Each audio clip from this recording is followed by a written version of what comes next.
Louisiana in the summer is one word: hot. Help protect yourself from high temperatures on this episode of More That Matters.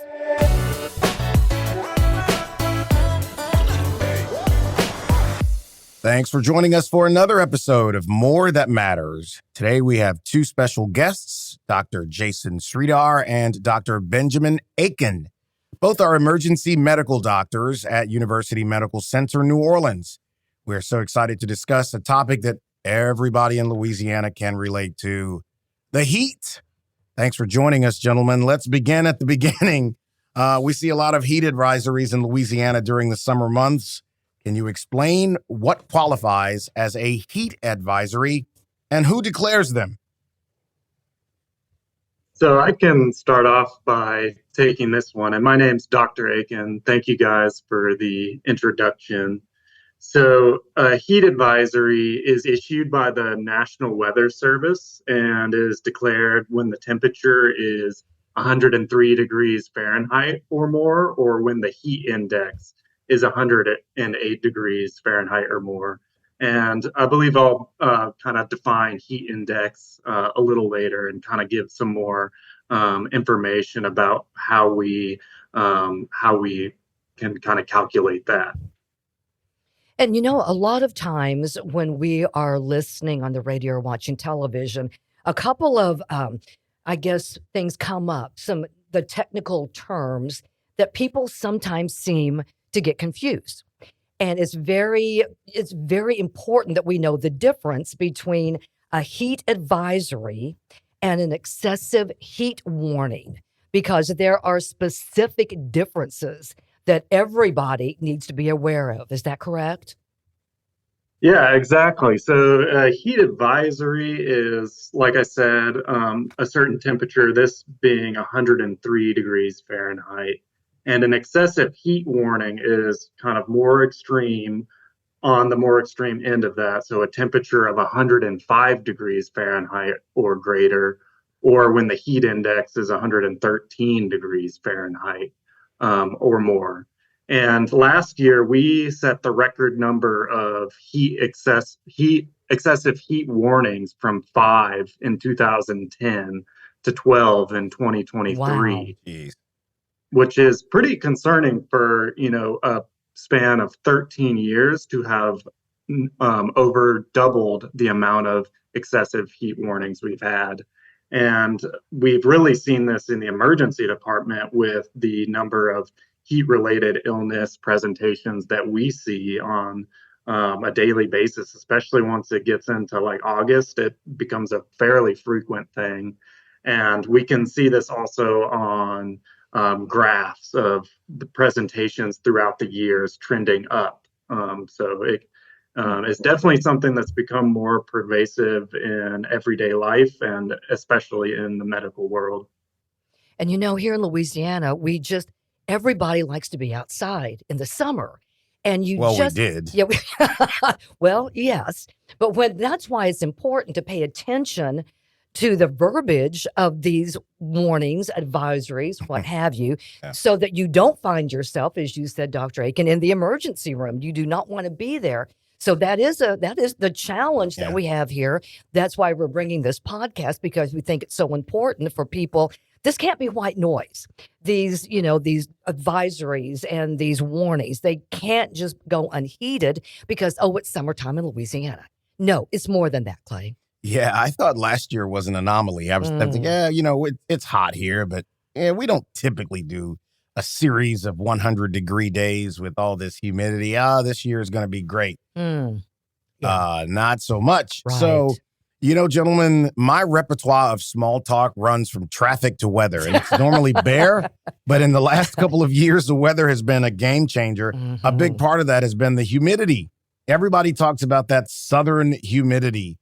Dr. Sridhar, Dr. Aiken, what are your thoughts about the impact humidity plays on this extreme heat? Yeah, in order to understand how humidity plays a role in extreme heat, I think it's first important to understand how the human body regulates heat. As we've all experienced on a hot Louisiana summer day, I think your body almost instantaneously starts to sweat. And really, the primary role of sweat is to draw heat from your body into the beads of sweat that form on your skin. And that heat is then dissipated into the air through evaporation of your own sweat. So, this basically means that sweat helps transfer heat from your body into the air around you. And ultimately, humidity is, and then going into how humidity impacts your body's ability to regulate heat. Humidity is a measure of how much water vapor is in the air. So the higher percent of humidity on any given day, the higher the amount of water vapor is in the air, and why it feels almost damp when you walk outside Hmm. on high humidity days. And with this in mind, we can now understand how humidity impacts the body's ability to regulate heat. On a high percent humidity day, especially here in Louisiana, we've all experienced, like I said, how your body almost starts to sweat immediately. The problem with high humidity days is that the air has so much water vapor in it that there's no room for the sweat to dissipate into.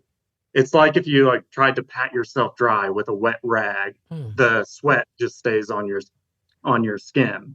So as a result, your body can't really dissipate heat um, because the sweat has nowhere to go into the air, and so you can't have sweat evaporating from your skin. And so basically, the heat just stays on your skin, and that's exactly how we measure heat index, as we mentioned earlier.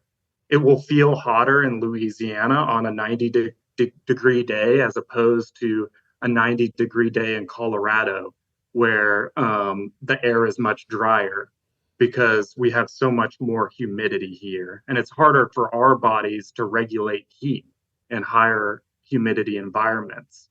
So that's why I think it's really important that we kind of delineate between actual air, temperature versus heat index, which takes Yeah. into account humidity and our ability to regulate heat.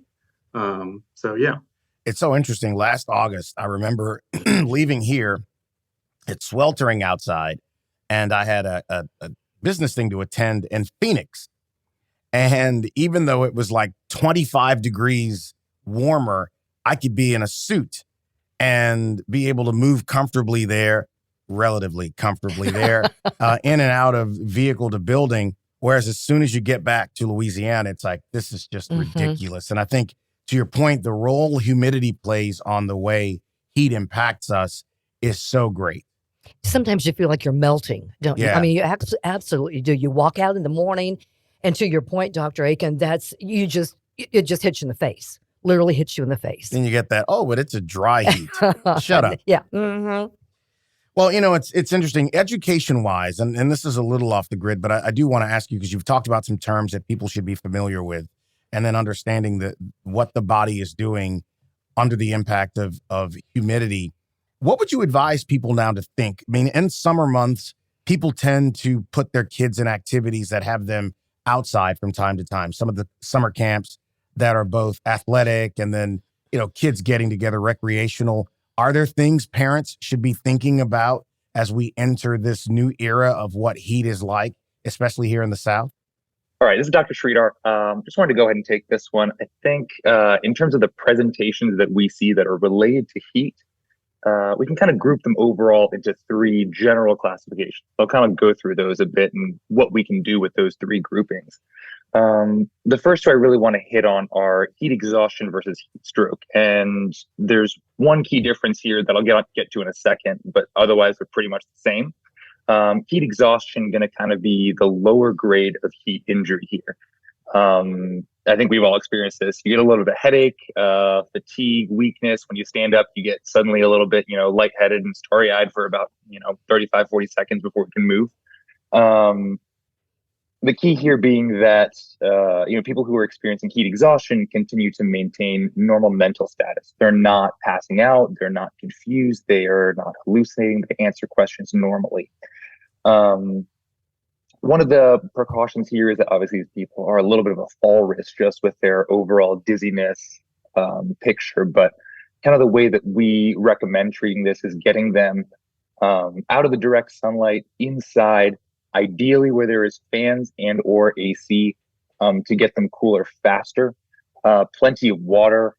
For most people, I would start with at least 20 to 25 ounces. For younger, healthy people under the age of 40, would go upwards of 2 liters, honestly. The other thing that we do a lot of times in the emergency department and with EMS, is pack ice packs into their groin and armpits. That has been in the research shown to get them cool a bit quicker. In most people's homes, we're not necessarily going to keep ice packs, but a bag of frozen corn, frozen peas, frozen spinach, whatever it is, certainly a good way to get them cool a lot quicker. So that's the overall picture of heat exhaustion. Heat stroke is a little bit of the same thing. You still have that the fatigue, the weakness, headache, maybe some lightheadedness as well. The key here is these are people with altered mental status. So they're having hallucinations, they're confused, they're not answering questions normally, they're not seeming at baseline kind of like themselves. Can have seizures, can have something like muscle rigidity as well. That's something we probably want to see in the emergency department sooner rather than later. Just to get a bit into the biochemistry here, what's happening is as the internal temperature of our bodies goes up, our proteins are kind of folded into specific configurations so that they can do the specific job that they're assigned to. And as the temperature goes up, they become unfolded and thus unable to do their jobs. So, for example, toxins start building up. We don't continue to, perfuse our brain as well. We don't perfuse our heart as well. We can get a lot of different indirect injuries from that as well. With the heat exhaustion versus heat stroke, also wanted to hit on, previously we thought about this as, if it's just exhaustion, then they'll have some volume left in their intravenous supply. They'll be sweaty, whereas heat stroke, the tank is kind of empty, so there's not a whole lot of sweating. And realistically, what we're seeing these days is that's not necessarily borne out in kind of the overall progression of disease, that the sweating status isn't necessarily correlated with how severe the injury is. And that's particularly important in, for example, kids, which we'll get to in a second. Sometimes their thermoregulatory systems and sweating mechanisms are not fully developed, and so really staying on top of hydration, making sure we're looking for the appropriate symptoms here is kind of key with pediatrics. The last group of diseases that I'll hit on is just kind of some indirect stuff. As a result of kind of volume depletion, we do see kind of poor blood flow to a number of different organs in the ED. Specifically the heart, to the kidneys, to the liver, to the brain. Can see what's known as rhabdo or rhabdomyolysis, which is basically poor perfusion to the muscles, causing muscle breakdown. Can also see some changes in electrolytes that affect the brain. Can cause some pretty serious stuff in the brain. This is obviously much more frequent with heat stroke rather than heat exhaustion. So we definitely want to get people with heat stroke in. But anything that seems all concerning, we're more than happy to field in the ED at any point in time. You mentioned earlier, and I think Dr. Aiken talked about it too, the impact of it. If you are out in a group, are there signs early on that would indicate someone's about to have a problem? I mean, outside of saying, hey, it's hot outside, are there things going on with a person that you'll notice to say, hey, if you see that, these are early stages of someone who may be about to have an issue? And as a layman, what do we do about it? That's the important thing. We just don't know. Absolutely. Generally speaking, the things that are going to kind of cue us off to some kind of heat issue is, we're outside in the heat for an extended period of time, and someone suddenly starts getting a little bit weak, a little bit fatigued, needs to sit down, feeling slightly short of breath, getting a headache, getting a little bit of nausea without any real obvious direction of where it's coming from, or starting to act a little weird. Is not answering questions right. Maybe suddenly isn't able to walk in a straight line. Those kind of things are where we start to say, okay, maybe this is a heat issue. Again, if they're mentating appropriately, I think it's fair enough to at least try to get them inside, get them some fluids, get them cooled off, see if that resolves everything. If they're starting to behave a little bit strange, I think we probably need to get to medical care sooner rather than later. I think we can, put this in context as well. If that they're acting like that, and there's also an excessive heat warning, and it's 100 and 10 degrees out. I think those two things together should be, a high index of suspicion that we should be a little more cautious, especially on these symptoms that Jason just explained. That we can take immediate intervention pretty quickly to get them out of the heat. And I think we all need to be just more cognitive of what could happen, what may happen, and be aware of it. Hopefully it doesn't, but we all need to play a role in protecting ourselves and our family or friends if we're outside for any period of time. You're together with your family, you're having a great time until all of a sudden you're not. And it doesn't have to be that way. I believe that would kind of lead into our next question about protecting ourselves or others from heat-related illnesses. You've got, we were talking about being hydrated and being careful when you're out with your family, but there are a lot of people also that work outside. They work outside for a living. God love them in the summertime. I know, right? When they have to be outside. How do you protect yourselves from, or anyone protect themselves from heat-related illnesses, doctors? So I think, one of the obvious ones is to stay hydrated, but what does that exactly mean? So one is just drinking plain old water. And also for people who are spending a lot of time outside sweating, it's also beneficial to have drinks like Gatorade that have electrolytes in them as well. And I think another big thing is what drinks we should avoid. So drinks like soda are, even though it has water in it, also has caffeine in it as well, which we consider a diuretic, which actually ends up making you pee out more water than you actually drink. So even though, these drinks like soda are advertised to be hydrating or refreshing, really it can end up being more harmful than just sticking to the basics like water, Gatorade, stuff like that. And with this also, if you're an outdoor worker, someone who's, out working on pavement or in an enclosed home, as like a construction worker, I think really being intentional about taking frequent breaks, trying to take at least a break every hour to stop, one, get into some shade, and two, to just like have a drink of water. I think that requires a lot of intention to be able to do that, especially if you have a busy day and a lot of work to get through. On these high heat days, we really need to protect ourselves, because in the emergency department, we really see a lot of outdoor workers who come through our emergency department, because they're really ones who are most at risk. I think, a couple other big things that are really important for people is to stay connected. So one, using your cell phone. Most cell phones have a weather app on it, and those weather apps will typically tell you if there's a heat advisory or a heat warning. And usually you can get that information in advance. You can also look through like your local weather. I know in New Orleans, we have something called NOLA Ready, which is a text chain that helps inform the population here in New Orleans about upcoming heat-related events, as well as other extreme weather events. And if your local government or area has some resource like this, I think would be extremely beneficial to help be more proactive when you're like planning your day ahead or your week.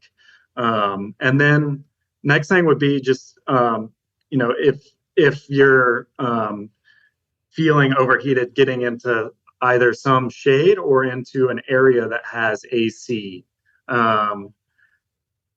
Definitely if you have a home or friends who have a home that has AC, that's the best way to go. But if you don't have access to that, you can also consider like public resources such as a library, which is pretty reliable to go and get cooled down.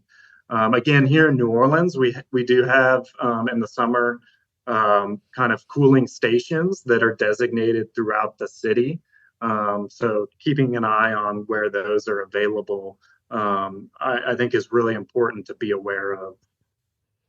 And again, just being aware, being proactive, and not thinking, oh, this couldn't happen to me. I know that, I've gone through summers here in South Louisiana, nothing's changed. But every summer, we get just a little bit older. We're a year older, maybe not quite, the way we were a year or 2 or 5 years ago. The summers get more intense, the heat gets more intense, and we just have to be careful. And, and that would be something about the who is most at risk for the heat-related illnesses. I would imagine older folks and the very young, as Clay said, playing sports. So could we kind of walk through that a little bit, Doctor? So yeah, absolutely right. And we refer to that kind of as the extremes of age, but definitely on the same page there. The under 18 group is definitely going to be at risk, specifically kind of under 10, 11 kind of range, just because a lot of their physiology isn't fully developed. And so, they have a little bit less of what we call cardiopulmonary reserve. Their heart, their vessels, and their lungs are maybe a little bit less able to take such big insults. So as we start to dehydrate them more, they're not able to kind of compensate for that as well as, for example, a fully grown adult who has no medical conditions. As we get kind of into that teenage range, we start to get into the athletic range where we're potentially outside a lot, potentially exerting ourselves a lot. And particularly with kids in this age range, it's hard for them to determine, am I just in a little bit of discomfort because of the athletic situation that I'm trying to work through? Or is this a serious issue and I need to seek help right now? And a lot of times, by the time they can tell the difference between those two, it's a little bit too late. So certainly that under 18 age group is a little more at risk. The over 60 age group as well. I'll also group in here the chronic comorbidities kind of population as well. As we get older, our overall, ability for all of our organs to function starts to drop off a bit. Even more so if we have things like heart disease, kidney disease, asthma, COPD, those kinds of things. So certainly those people need to be a little bit more vigilant, can be more prone to heat issues. The next one I'll hit is pregnant people, in part because of the kind of the circulatory status in pregnancy. You're now circulating blood for 2 people. So, a little bit of an insult, a little bit of a decrease is going to affect 2 people rather than 1.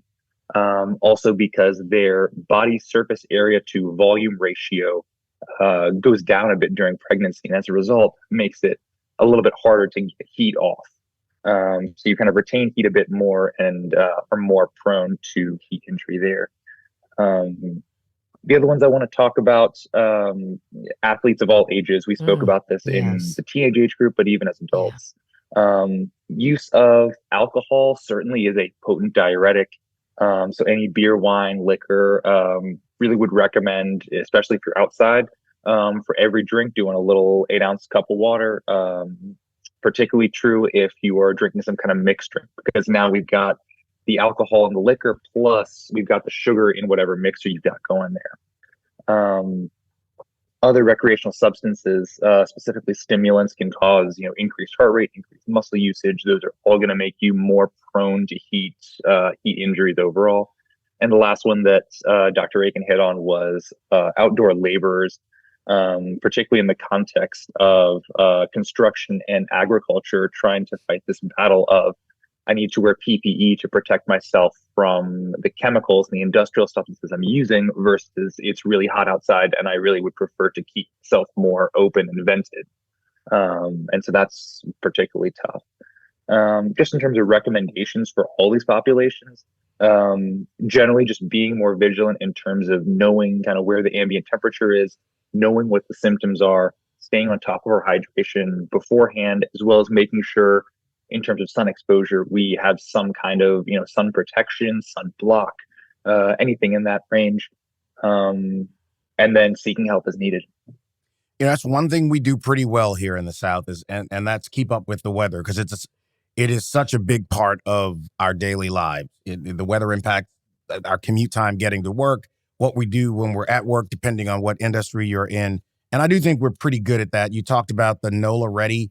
I think, and you know, in the Baton Rouge area, there's something called Red Stick Ready, which is very, very similar. And some communities have it. But even if you don't, depending on where you're listening to us, sign up for your local television weather app, because they typically will take direction from the National Weather Service to get information out. Those apps are free, and they're generally intuitive to let you know. Technology plays a big part in everything that we do right now. And so I think that's such a great point. Speaking of technology, air conditioners have a sense of humor. They typically wait until the hottest part of the summer to start to say, I think I need a mental health done. day. Yeah, I'm not going to work today. And so if someone is having issues with their you can't see him nodding at me here. If someone is having issues with their AC, what tips would you give them? And one thing that I would encourage people to do is always think maintenance far in advance of the summertime. It's much more cost effective to have your system checked when it's not as hot, because the people who are doing the work are not as pressed, because they're, so it's always a good thing to do. Too late now as we record this, but it's a good idea. What do y'all think about that? People having ACs, what would you advise? Yeah, it's definitely agree with that. Definitely would err on the side of maintenance rather than having it break down and then have a problem. Some of the worst heat injuries we see are people who EMS brings them in after being found down inside a house. Either the AC is broken, AC is not on, AC is not working right, and it's really unfortunate. Overall, in terms of staying cool during the hottest parts of the day, usually the worst parts of the day are going to be something like 10 a.m. to about 4 p.m. Ideally, you'd have AC in your own house, but if that's not possible, would recommend looking at other ways to get in some kind of climate controlled area. That could be anything, non-exhaustive list here, but could be neighbor's house, friend's house, coffee shop, bookstore, go for a little shopping, go to the library. Really any kind of public space is probably going to have air conditioning, and it's going to be better than sitting in a house with no AC or suboptimal AC. The other option for a lot of people is, from a cost point of view, it's during the hottest part of the day, it might be more beneficial to keep one room with the AC on, just keep that to, 80, 78 degrees, whatever it is, and spend the hottest part of the day in that room and then kind of come out once we get to about 4 or 5 p.m. The other thing that I'll mention here is Entergy is currently offering a series of different rebates for replacement and maintenance of home units. I won't get too much in detail on the specifics of that, but more than welcome to check that out. The other thing is look at kind of your local overall housing ordinances. So at least for us, there's the set of New Orleans Healthy Homes minimum rental standards says that you, and I'll paraphrase here, but basically you have to be able to get the bedroom down to 80 degrees Fahrenheit, or it is considered non-livable, and the landlord has to provide for some other kind of climate control. Certainly, I'm guessing there are similar ordinances in other areas, so it might be wise to look at what area you live in and see if there's any kind of legal protections as well. Well, my esteemed colleague here made her name as being one of the premier weather personalities in the capital region, and she knows, especially in the last decade, we've had some major hurricanes here, which often lead to power outages in parts of the year where it is still hot. I mean, Gustav had neighborhoods out for a couple of weeks with no power. And so I think as we think about hurricane preparedness, we should also add to that, think about what the heat will do to you and your home.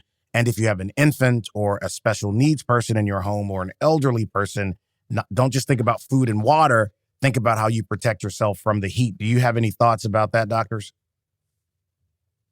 Yeah, so I just moved to Louisiana about a year ago. So I've started to make my emergency preparedness kit. Where'd you move from?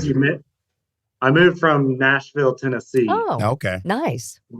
That's close enough to the heat, though. Welcome. It's still pretty hot up there. Yes, but, it is. Not many hurricanes over there. Oh. So I think one of the obviously important things to have in this emergency preparedness kit is some sort of clean drinking water. So you can buy something as simple as like a 5-gallon water jug to fill up with water before the storm comes, or have bottled water available. at least to cover you for a couple days, whether you're trying to evacuate or if you try to stick through it for through the duration of the storm. Don't recommend that, but if you're kind of forced to stay, then also have like a way to stay connected to the resources that will be available, either during a hurricane event or an extreme heat related event, which we typically see go hand in hand with hurricanes, especially when the power goes out afterwards. So having a way to stay connected, extra batteries, cell phone, radio, ways to kind of figure out where you can go next to get resources, I think is really one of the big things to have in your kit. You can also have things like electrolyte tabs that you can put into your drinks to help supplement kind of your loss of electrolytes through sweating and stuff during those events. If there's a way to like keep track of your temperature, you can have a thermometer. But also just like being aware of, if you have family, being aware of the individuals who are like limited mobility, maybe are going to be stuck in the home, helping them figure out a plan as well. And if you know someone who's more at risk, such as an older family member that needs help, to be aware and to be intentional about trying to get them to a safe place as well. I think that's an excellent idea, Clay, that I hadn't really thought of in all the years that I was doing weather. Yeah. We all know about the emergency preparedness kits for hurricanes, but maybe not so much differentiating the two, Right. having the emergency kit for heat as well. And Well, the same thing happened when we had the flood in the Baton Rouge area for people in other places. I mean, there were people without power for a couple of weeks because you have to wait for the water, to just recede. So you're right. And it's the new normal now, Di. We got to think about that. Yeah. And for people who can't have home generators, I mean, and that's a new thing now. People are getting I mean, I remembered after the last situation, I had to get one. And there are portable things that you can buy that will at least cool the individual. Things that you can put around your neck, fans that are battery powered with USB ports that can connect into a portable battery that can cool. What are your thoughts on that? Yeah, I mean, I definitely think any sort of like fan is a great way to help cool your body, especially if you're going to be in like a home. I would say opening windows and stuff too, making sure the home is ventilated. And again, using fans is a great way to help the body dissipate heat. That's honestly one of the primary ways we do it in the emergency department sometimes is we just put water on people and then we blow a big fan on them. And that can be a pretty effective way to cool somebody down. Is there anything we left out in this conversation? I know as people listen in this part of Louisiana, it is, here we go, hottest fish grease outside. And well said. There you go. There you go. But is there anything that we did not ask or address that you think we should include in this podcast before we wrap? Yeah, so I can go ahead and take this. I think one of the things that I just wanted to re-harp on a little bit is kind of the outdoor heat exposure while working. Over the last week, maybe 2 weeks or so, we've been seeing a big jump in the number of people who are either working at home, working at work, outside, and come in with some level of heat injury. And so I think one of the really important things here is making sure we're wearing an adequate amount of PPE. I used to work in Central Florida, and we used to see a lot of people who would come in for either direct heat injury or because they weren't wearing the right amount of PPE because of the heat, would then have some kind of chemical exposure, and now we got to deal with that as well. So really making sure we're doing well in PPE, but simultaneously, taking breaks, taking that PPE off, making sure we're hydrated during that time, and kind of knowing the symptoms there. And lastly, just working on, making sure our workplace is covering us from a heat protection point of view. Obviously, at a state level, we don't have a whole lot of protection, but they should at least be abiding by OSHA protocols and making sure that, if they're not, we get the right level of help to get us there. The groups that I'm aware of are Louisiana Workforce Coalition as well as Tulane Law Center, but I'm sure there are plenty out there. So would advise anyone to go ahead and start looking up resources from that point of view. The last thing I want to hit is anecdotally, and I think on a national level as well, heat injury overall tends to be mostly men. And the origins of that I won't get into too much, but I think as men, we do need to kind of be honest with ourselves, staying on top of our own hydration, our own nutrition, taking ownership here, making sure, when we need help, we acknowledge that and get help is certainly a key step here.